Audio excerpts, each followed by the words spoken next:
माता की, भारत माता की, भारत माता की, छत्रपति शिवाजी महाराज की, छत्रपति शिवाजी महाराज की, वंदे वंदे वंदे।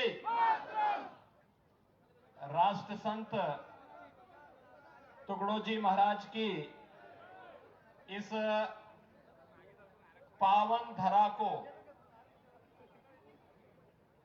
कोटि कोटि नमन करते हुए मंच पर उपस्थित पूज्य संत श्री माधवदास जी महाराज, दत्त गिरि जी महाराज, वासुदेवानंद गिरि जी महाराज, राज्यसभा के माननीय सांसद जिलाध्यक्ष श्री अनिल जी बोड़े और अमरावती की आवाज को जिन्होंने लोकसभा में पूरे देश के अंदर पहुंचाया था, ऐसी पूर्व सांसद श्रीमती नवनीत जी राणा, जनार्दन पंत बोथे जी, विधायक श्री रवि जी राणा, तिवसा विधानसभा क्षेत्र से भारतीय जनता पार्टी के हमारे प्रत्याशी श्री राजेश वानखेड़े जी,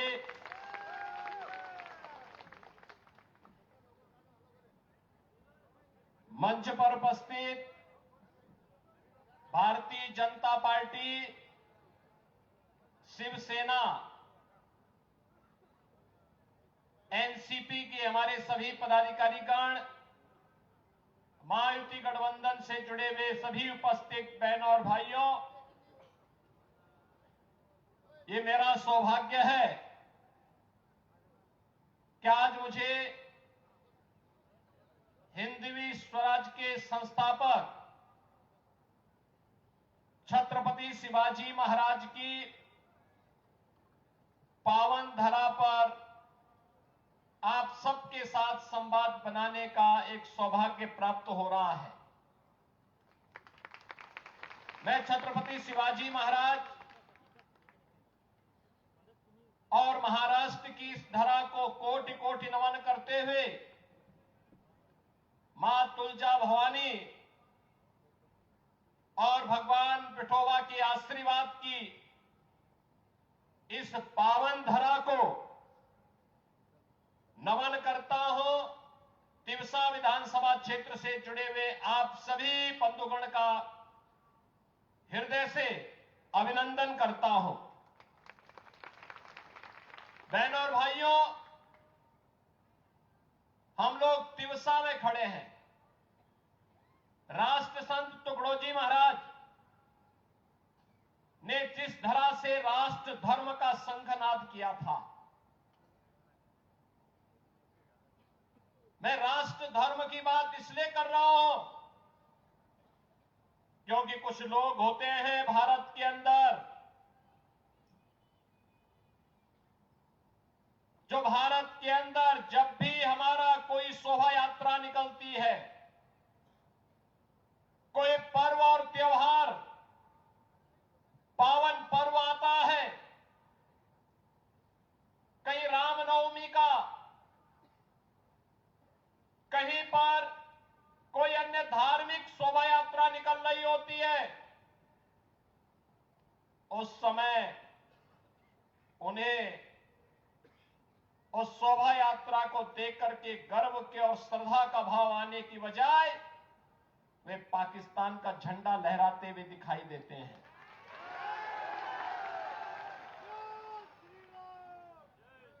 भारत आज दुनिया के अंदर एक महाशक्ति बनकर के आगे बढ़ रहा है। हम एक भारत श्रेष्ठ भारत की बात प्रधानमंत्री मोदी जी कहते हैं, लेकिन कुछ लोग हैं भारत की चिंता करने की बजाय वे पाकिस्तान और फिलिस्तीन के लिए घड़ियाली आंसू बहाते हैं। और इसलिए उनको कहने के लिए मैं आज आया हूं, उन्हीं को बताने के लिए आया हूं कि अगर हम भारत के अंदर हैं तो हमारा एक धर्म होना चाहिए और राष्ट्र धर्म होना चाहिए, और राष्ट्र धर्म के अलावा कोई धर्म नहीं होना चाहिए। इसी राष्ट्र धर्म की स्थापना के लिए छत्रपति शिवाजी महाराज ने हिंदवी स्वराज की स्थापना की थी। इसी राष्ट्र धर्म के लिए तानाजी महाराज ने और संभाजी महाराज ने अपना संघर्ष किया था, और इसी राष्ट्र धर्म की स्थापना के लिए माता जीजाबाई ने एक नई प्रेरणा दी थी।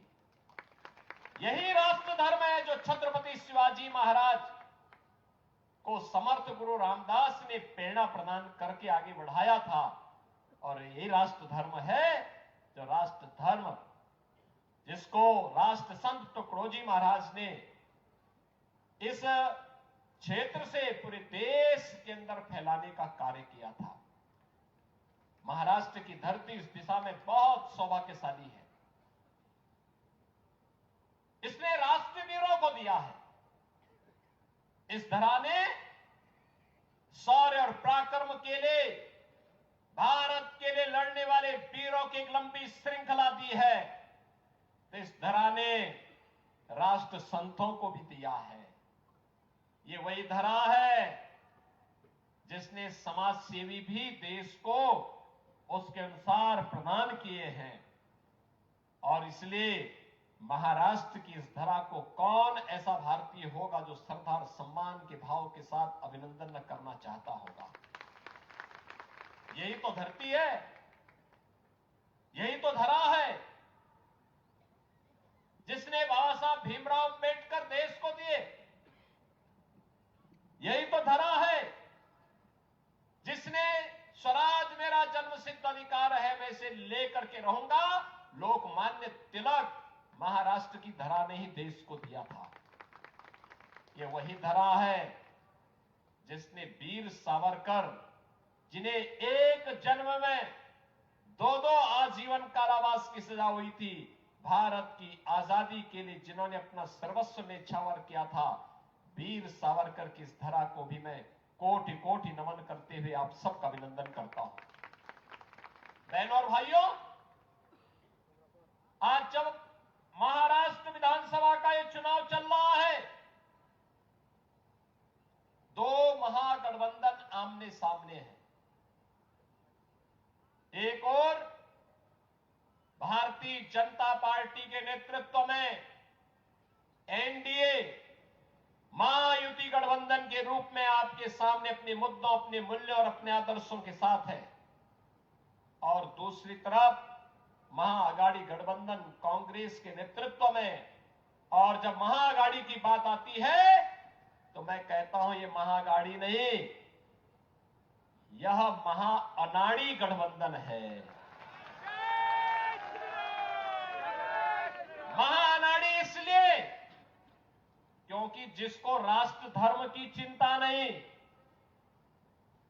जिसे अपने संतों, महापुरुषों, समाज सेवियों के मान मूल्यों के लिए मर्यादाओं की चिंता नहीं, जिसे राष्ट्र की सुरक्षा की चिंता नहीं, जिसे युवाओं के भविष्य की चिंता नहीं, जिसे बहन और बेटियों की सुरक्षा की चिंता नहीं, ऐसा महाअनाड़ी गठबंधन जिसको नेतृत्व दे रही है कांग्रेस, उस कांग्रेस से अब देश को कोई अपेक्षा रखनी भी नहीं चाहिए। आपने कांग्रेस के नेताओं के चरित्र को देखा है, कैसे आजादी के बाद से लेकर के आज तक लगातार राष्ट्रीय मूल्यों के साथ खिलवाड़ करना इसकी प्रवृत्ति बन चुकी है। जब भी भारत संकट में आता है, कांग्रेस के नेता भारत छोड़ करके दुनिया के अंदर अपनी पिकनिक मनाते हैं। आपने राहुल गांधी को देखा होगा, जब देश में संकट आता है, राहुल जी इटली में होते हैं, भारत में नहीं होते।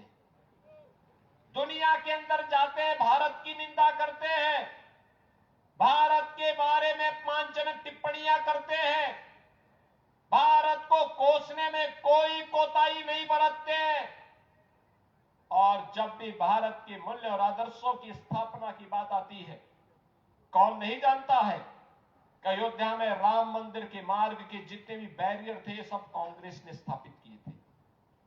ये सभी बैरियर कांग्रेस ने लगाए थे।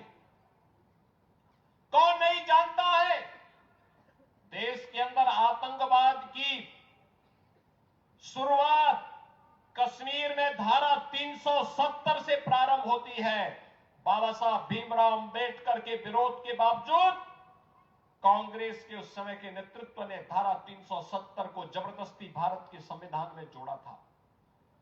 कौन नहीं जानता है बाबा साहब भीमराव अंबेडकर को चुनाव में परास्त करने का कांग्रेस का षड्यंत्र? कौन नहीं जानता है कांग्रेस को नीतियों को, जो उसने अनुसूचित जाति जनजाति के लोगों को आरक्षण की सुविधा से वंचित करने के लिए तमाम षड्यंत्र किए थे, समय समय पर षड्यंत्र किए थे, और आज भी कांग्रेस वही कर रही है। ये वही कांग्रेस है जो कहती थी कि राम और कृष्ण तो हुए ही नहीं। ये वही कांग्रेस है जो लगातार राष्ट्रीय सुरक्षा के साथ खिलवाड़ करती थी, और आज यह महाअघाड़ी गठबंधन महाअनाड़ी गठबंधन के रूप में इस चुनाव में आपके सामने है। इनके पास न कोई मूल्य है, इनके पास न कोई आदर्श है, इनके पास महाराष्ट्र और भारत के लिए भविष्य की कोई योजना नहीं। सत्ता इनके लिए भ्रष्टाचार का एक जरिया है, सत्ता इनके लिए लूट खसोट का एक जरिया है, सत्ता इनको अराजकता पैदा करने, अपने राजनीतिक स्वार्थों के लिए आतंकवाद नक्सलवाद को बढ़ावा देना इनका एक मारने का जरिया बनता है। और इसीलिए एक तरफ कांग्रेस के नेतृत्व का ये महागठबंधन,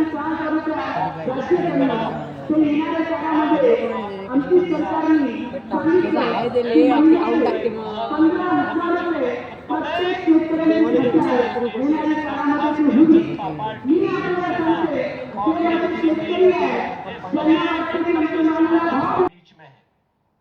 बहन और भाइयों, पिछले 10 वर्ष में आपने भारत को एक नए भारत के रूप में देखा होगा। सुरक्षा की अगर आप देखें तो सुरक्षा जो कांग्रेस की सरकार के समय राष्ट्रीय सुरक्षा दांव पे लगी थी, पाकिस्तान भारत के अंदर विस्फोट करता था, आतंकवाद को भड़काता था, अराजकता को भड़काता था, जब मर्जी सीमा पार करके भारत के अंदर घुसपैठ करके सुरक्षा बलों के जवानों पर हमला करता था। लेकिन आपने देखा होगा आज पाकिस्तान भी जानता है कि उसकी कोई भी नाजायज हरकत का दुष्परिणाम क्या होगा। वह भी जानता है कि अगर मैंने कोई भी हरकत की तो अगले ही दिन, अगले 24 घंटे के अंदर भारत के बहादुर जवान पाकिस्तान के अंदर सर्जिकल स्ट्राइक और एयर स्ट्राइक करके पाकिस्तान का काम तमाम कर देंगे। और इसलिए अब पाकिस्तान अंतर्राष्ट्रीय मंचों पर कहता है कि जान बख्शो, भारत हम पर कभी भी हमला कर सकता है। भयो बिनु होए न प्रीति, ये वही स्थिति है। बहन और भाइयों, आपने 3 दिन पहले का वो समाचार सुना होगा जब सीमा पर चीन की सेना पीछे हट रही है और भारत की सेना वहां पर गश्त कर रही है। ये नया भारत है, ये नया भारत है।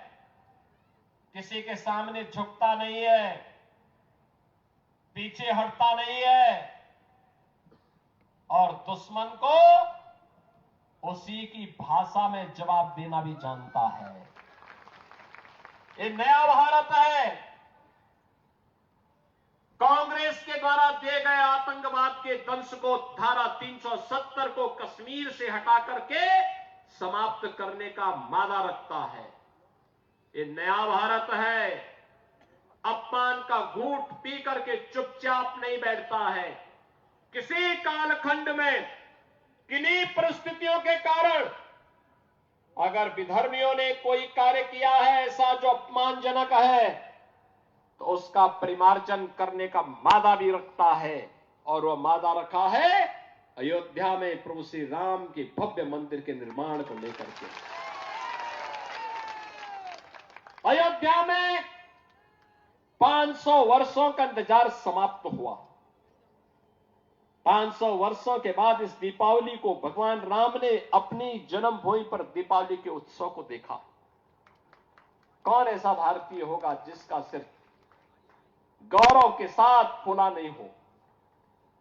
कौन ऐसा भारतीय है जिसको गौरव की अनुभूति न हुई हो? क्योंकि नया भारत है। ये नया भारत विकास भी कराता है, लोक कल्याणकारी कार्यक्रमों को आगे भी बढ़ाता है। ये नया भारत है जो अपने आन मान और शान की रक्षा करना जानता है। और मोदी जी के नेतृत्व में पिछले 10 वर्ष के अंदर भारत ने वो करके दिखाया है। बहनों और भाइयों, मैं आप सबसे आज यही कहने के लिए आया हूं, ये जो विधानसभा का चुनाव महाराष्ट्र के अंदर चल रहा है, ये महाराष्ट्र के अंदर का ये चुनाव इसी बात को लेकर के है। कैसा महाराष्ट्र हमें चाहिए, किस प्रकार का महाराष्ट्र हमें चाहिए। जिन मूल्यों, जिन आदर्शों के लिए छत्रपति शिवाजी महाराज ने हिंदवी स्वराज की स्थापना की थी, उन मूल्यों और उन आदर्शों का पालन कौन कर रहा है? महायुति गठबंधन कर रहा है या महाअघाड़ी? और अगर आप देखेंगे तो छत्रपति शिवाजी महाराज के मूल्य और आदर्शों का कोई एक गठबंधन अपना आदर्श मान करके उनसे प्रेरणा प्राप्त करके कार्य कर रहा है, तो वह महायुति गठबंधन है भारतीय जनता पार्टी के नेतृत्व का। छत्रपति शिवाजी महाराज, तुकोजी महाराज,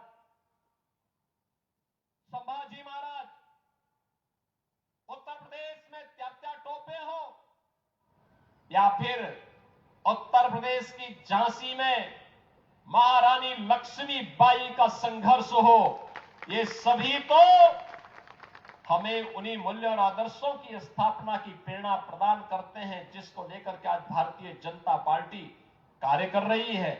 और उसी के लिए आज मैं आपके पास आया हूं कहने के लिए कि छत्रपति शिवाजी महाराज ने उस कालखंड में जब औरंगजेब जैसा दुष्ट और बर्बर आक्रांता भारत के अंदर शासन कर रहा था, उसकी सत्ता को चुनौती दी थी। उन्होंने हिंदवी स्वराज की स्थापना की थी। पूरे भारत के लिए वो एक प्रेरणा बनी। और इसीलिए मुझे याद है जब 2017 में मुझे उत्तर प्रदेश का मुख्यमंत्री बनाया गया, मैं आगरा में गया था। आगरा में मैं जब निरीक्षण कर रहा था, मुझे बताया गया कि यहां पे एक मुगल म्यूजियम बन रहा है। मैंने कभी मुगल का भारत से क्या संबंध है, आगरा से क्या संबंध है? मुझे बताया गया कि औरंगजेब ने यहां पर रह करके बहुत दिनों तक शासन किया था। हमने कहा उनका संबंध क्या है भारत से? हमने कहा भारत का संबंध छत्रपति शिवाजी महाराज से है। इस म्यूजियम का नाम बदलो, म्यूजियम का नाम बदलो। ये मुगल कालखंड और स्थापत्य का नहीं बनना चाहिए, बल्कि मराठा और छत्रपति शिवाजी महाराज का प्रतीक बनना चाहिए। और बहनों और भाइयों, हम लोगों ने इस पूरे म्यूजियम का पूरा आर्किटेक्ट ही बदल करके छत्रपति शिवाजी महाराज की स्मृति को वहां जीवंत करने का काम किया है। छत्रपति शिवाजी महाराज हमारे आदर्श हैं, लेकिन छत्रपति शिवाजी महाराज को उस समय कितना संघर्ष करना पड़ा था। एक एक व्यक्ति को जोड़ना पड़ा था, एक एक व्यक्ति को अपने साथ खड़ा करना पड़ा था। एक एक नागरिक को जाति के नाम पर नहीं, क्षेत्र के नाम पर नहीं, भाषा के नाम पर नहीं, उन्होंने महाराष्ट्र से लेकर के कर्नाटक तक और महाराष्ट्र से लेकर के उत्तर प्रदेश और भारत के तमाम अन्य क्षेत्रों तक उस समय उन्होंने औरंगजेब की सत्ता को चुनौती देते हुए हिंदवी स्वराज के लिए सभी हिंदू राजाओं को एकत्र करने का काम किया था। तब औरंगजेब जैसा बर्बर विदेशी आक्रांता भी उस कालखंड में न चाहते हुए भी पराजय का मुंह देखने के लिए मजबूर हुआ था। बहनों और भाइयों, मैं आप सबसे यही कह रहा हूं, ये इतिहास हम सबको यही प्रेरणा दे रहा है। तमाम लोग आपके पास आएंगे, तमाम मुद्दों को उठाएंगे, तमाम बातें आपके सामने कहेंगे, और मैं तो केवल एक लाइन में अपनी बात कह रहा हूं, और एक लाइन की बात यही है कि बंटो मत।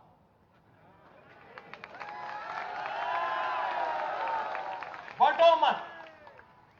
बंटे थे तो कटे थे। एक है, नेक है।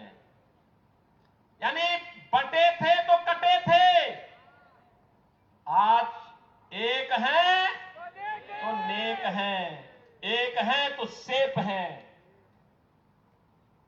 और जब तक एक रहेंगे, सेफ रहेंगे, आपकी शोभा यात्रा पे कोई पथराव नहीं करेगा।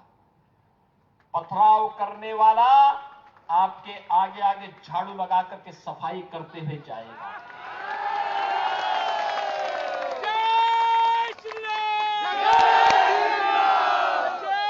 जो लोग कहते थे राम है ही नहीं, अब उनको भी भगवान राम याद आने लग गए हैं। अब ये भी कहते हैं कि हम भी तो, राम तो सबके हैं। अब उनको भी राम याद आने लग गए। लेकिन भगवान राम के मंदिर के लिए इस देश के हिंदू समाज को लंबा संघर्ष करना पड़ा था, और मोदी जी के नेतृत्व में मात्र 7 वर्ष के अंदर ये सफलता प्राप्त हो गई। मात्र 7 वर्ष। 2014 में मोदी जी देश के प्रधानमंत्री बने। 2017 में मैं उत्तर प्रदेश का मुख्यमंत्री बना। 5 अगस्त 2020 को मोदी जी ने अयोध्या में भगवान राम के मंदिर का शिलान्यास किया, और 22 जनवरी 2024 को 500 वर्षों का इंतजार समाप्त करके अयोध्या में रामलला विराजमान हो गए। और अगर फिर से एक रहेंगे तो मथुरा भी और काशी भी इंतजार कर रहा है।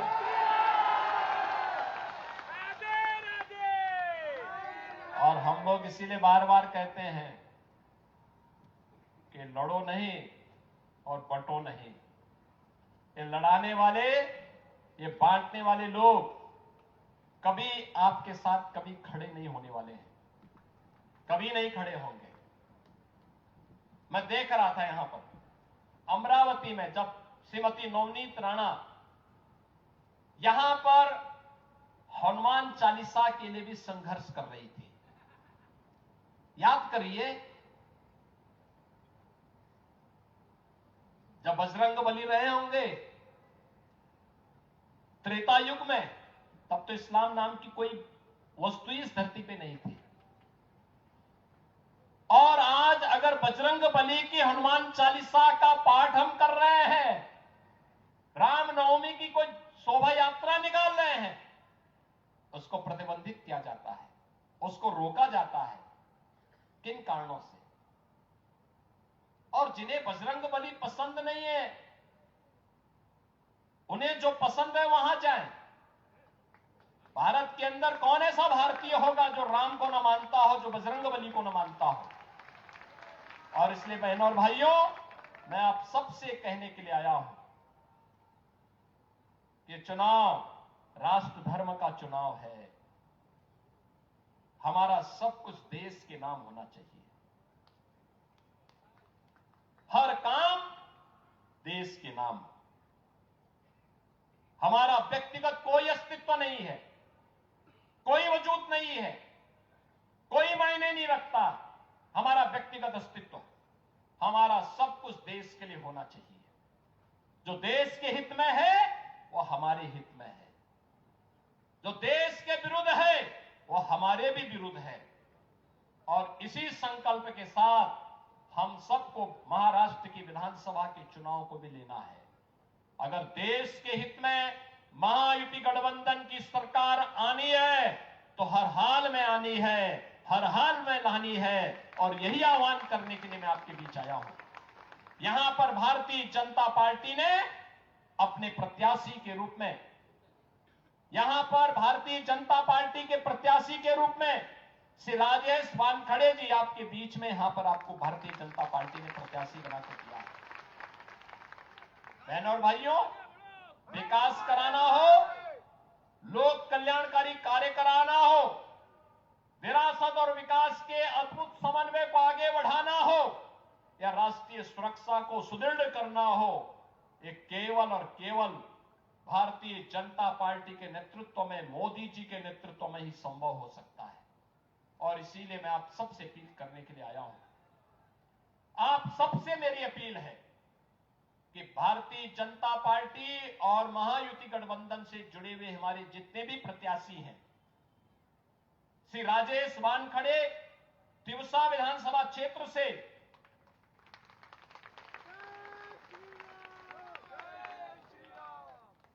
धानमगांव विधानसभा क्षेत्र से श्री प्रताप अड़सठ, मोर्शी विधानसभा क्षेत्र से श्री उमेश उर्फ चंदू यावलकर, ये सभी भारतीय जनता पार्टी के प्रत्याशी के रूप में आपके बीच में है। इन सबको आपका आशीर्वाद प्राप्त होगा। आशीर्वाद देंगे, इनको आशीर्वाद देंगे। दोनों हाथ ला करके मेरे सामने बोलिए, जहां तक है आवाज उठा करके मेरे सामने बोले। तीनों प्रत्याशी आ गया हो, इनको विजयी बना के भेजेंगे, भेजेंगे तो मेरे साथ बोलेंगे, भारत माता की, भारत माता की, भारत माता की, छत्रपति शिवाजी महाराज की, छत्रपति शिवाजी महाराज की जय श्री राम।